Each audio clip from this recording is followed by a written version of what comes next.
Really, I mean, I'm very honored by that introduction, and more personal and thoughtful than many. You know, before I start my remarks, John mentioned Bell Hill. And, you know, that's probably a lot of us who spent time reading that. You feel a little bit like a voyeur, you know, and I sit on a pension board, so I have particular interest in the response that it's getting. And I don't know, it must have been probably about the third or fourth news article that came out. My former housing, the HR director from the Housing Authority called me. And he said, "Have you been reading about Bell?" And I said, "Yeah, isn't that an amazing story?" And we talked about, you know, not having a dedication to public service, et cetera. And this guy's a little bit of a card, and he said, "Well, did the name of the city manager ring a bell?" And I said, "Oh, God, Tom." I said, "No." And I said, "Why, should it?" And he said, "Ophelia used to play tennis with the guy." And I said, "I did?" And so he reminded me that he had been a graduate student intern at the Housing Authority when he was getting his master's in public administration at Cal State Hayward. And he was with us for about a year doing varieties of internship projects. And we talked about, you know, what was he like then, and, you know, once he sort of jogged my memory, and we did remember him being a little bit full of himself. And I also said, I think he cheated on the tennis court, as I recall. But, you know, but what we both concluded is somewhere along the way he missed the ethics course and talked about the damage to the whole concept of public service. And, you know, I think that's if there's any good that comes of this, I just hope that it reminds the people who are in this business, whether it's housing or city government or whatever you do, there really is a higher standard. And, you know, we should all hold ourselves to that, both our colleagues and ourselves.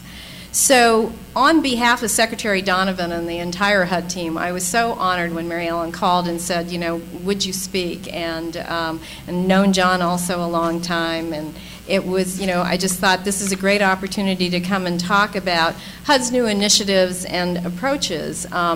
This has really been a year of incredible transitions and how HUD plans to meet the challenges that are before us. I say to people it's less of an evolution and more like a revolution, really. And a major part of that transition has really been about creating a greater sense of partnership and collaboration with groups who are committed to assisting communities.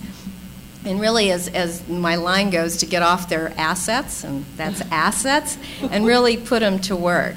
HUD and CRA in particular, we share not only a commitment and a sense of purpose, but we also share a timeline. And I think it's kind of interesting when you go back and look at the development of housing and redevelopment agencies and HUD.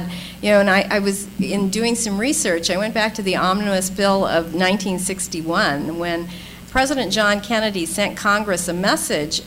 It was a very special message where he said, you know, I want to propose an ambitious and complex housing program to spur the economy, revitalize cities, and provide affordable housing for middle and low-income families. And the bill also included the Area Redevelopment Act to provide tools and resources to aid distressed areas. And sounds familiar, right? The words resonate, are very similar to what we're talking about today.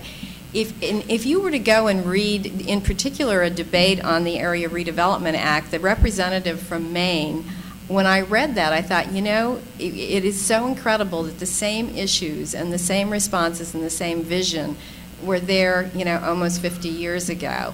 And we're seeing that sort of transition and evolution of how we get to where we are. And while HUD as an agency actually wasn't finally created until about 1966, our work in communities and community development really started about 1974 with the legislation that passed at that time. And as I was preparing for these remarks, I started thinking about the circumstances that we were facing, you know, at that time. There are probably people in this room who were in city planning school at that time, and you know, there were proposals being drawn up to sort of remake how people lived and worked. And how many of you remember the idea was that you would work in a core downtown, and then you would get in your car and drive to the suburbs and move out. And it was a design for what we now call a donut. You know, it was empty of life and content after 5 p.m., you know, where people, basically the urban core was abandoned and left only to those who really couldn't move to the suburbs. Back in those days, public housing came in two versions. One was to reuse leftover World War II housing that had been used by war industry workers, and the other was to build high-rises that crammed as many poor people into one plot of land as possible. You know, and the idea may have been to lift the buildings and the units up from ground level, but I don't know that any of us would think that it did the same for the residents who lived there. Homeless programs in those days were a cot with 3 hots. You know, this was a place where you went after a flood or a natural disaster. The concept that personal disasters could actually leave people homeless without resources to recover productive lives really hadn't taken hold. That was a whole shadow group of people who lived outside of where most of us saw or had any contact with. Public transportation was all about highways and building highways. And, you know, sometimes we cut neighborhoods in half. I live in Oakland, and it's always fascinating to me to see what the construction of 580 did to Oakland, completely cut a neighborhood in half. And, you know, at one point, they were even trying to put a freeway through a park. And if the best innovation in mass transit, and those of us up here, or at least somewhat old enough to probably remember this, was you went to the monorail in Disneyland. That was really, you know, going to be what we were all looking forward to. So the world needed to change, and it changed because of the work that you do today and your predecessors did before you. And it changed because in this room, you began talking about the assets in communities instead of the deficits that other people saw in those communities. And in bringing these changes about, we certainly didn't, you know, end the need for change. We just continued to evolve and respond to the new challenges before us, and recognize that new changes, you know, were in order as we continued through this process of constant remaking and retooling. And even when a program or an approach is not as successful as it should be, given the resources, there's, you know, it's human nature to find a comfort level in doing the same thing much the same way we've done it year after year. And after all, we say it's really not that bad. It's just that it could be better. But I think the theme of the way things are going now is the reality is not changing is bad. And it's bad because doing the same things over and over again in the same way are really not going to get us to where we need to go. And I can assure you that those kinds of changes are just as challenging inside HUD as they are in any other organization. Those of you who might have been here this morning when Kelly was giving her remarks heard her talk about HUD employees who have been with the agency for 40 years in some instances. And that presents a real challenge for getting people to want to do things in a different way. But fortunately, I think we have the leadership we need to encourage a vision of success within HUD. It's actually the reason that I had left the housing business for about 5 years, and I became interested in coming back into it when the new administration came in, and also when I saw who the new Secretary of HUD was and the team that he was building, and felt like this would be a great time to come back and address some of these challenges. And it really is a challenge to make government work well, particularly for a public that needs it to work and to deliver a really high quality product. And things have changed. The public is not just watching us anymore. I mean, they're looking up close at what we do. And they pay taxes and gave us a job to do, and for the most part kind of left us alone for a number of years. But I think now what's at stake, it's just too important to just leave it to us. You know, we have a housing market that you all know is upside down, and you know, through many communities. In Las Vegas, I saw a figure the other day where I believe the number is 68% of the homeowners in Las Vegas have negative equity. And that also is true in other communities throughout the country. And you know, when I think about this, you know, and taking this job, and I was certainly looking forward to challenges, and Lynn and I were talking about this a few minutes ago, it never occurred to me that the states of Arizona, California, and Nevada had the highest foreclosures in the country. And I thought, well, there's a challenge you don't get to get every day. And Hawaii is in my region, but you're only allowed to go there if the president signs off. So I guess I have to go to Arizona, California, Nevada, and deal with foreclosure issues. But, you know, back to the public's expectation, I mean, I think they want to know what we're doing, they want to know how we're doing it, and what the results are that we can show so there's confidence in us. If there's anything that this election cycle has shown us, is there's incredible distrust of government. and belief that we're not delivering what people asked for. And that makes it very important in terms of what we do.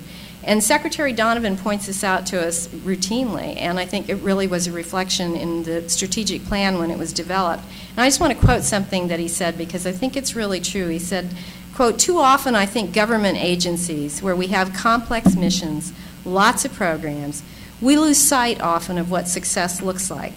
What this plan tries to do is say, here is what success looks like. Let's be clear about it, let's agree on it, and then let's work together to achieve those clear goals. That means not just setting those goals on paper in the plan. That means ensuring that we can connect those goals to performance evaluations to create real accountability towards those goals that we agree on." Kelly mentioned this morning that part of one of those goals, the creation of 207,000 additional affordable housing units. And the one thing that is happening in HUD that I have never seen in government before, and maybe things have changed since I worked there, but it's very much like when I was in the corporate sector, those monthly or weekly meetings where you're looking at goals, there are hard numbers, people are reporting out on progress, you're focusing on where there are problems. How do we address those? Are we moving the needle? That's something new, and I think it's the accountability that the public's looking for, and certainly the department is committed to. Another piece of the strategic plan that I think was really also different was for us to engage the public across cylinders and to engage ourselves in these mission goals and results. And in the past, I think it's really abundantly clear that HUD saw itself as working on home ownership and community development, house by house, block by block. We operated alone, often separate from other federal agencies, and the result was that we really missed opportunities to leverage funds from several agencies, each of whom was playing a role in helping communities, sometimes at odds with each other, even within HUD itself. There are stories told of you have community development getting ready to invest in a neighborhood around public housing at the same time that the public housing department is planning to tear down the development that's there. So, this idea that we need to have a functioning network has really taken hold in the department. And those of you here know that the need to have networks to develop affordable housing for low and moderate income families, has incredibly strong examples in California. And all of us have been to groundbreakings or grand openings where you look down at the acknowledgments and there's like 10 to 15 funding sources. I think we invented the term, lasagna housing funding.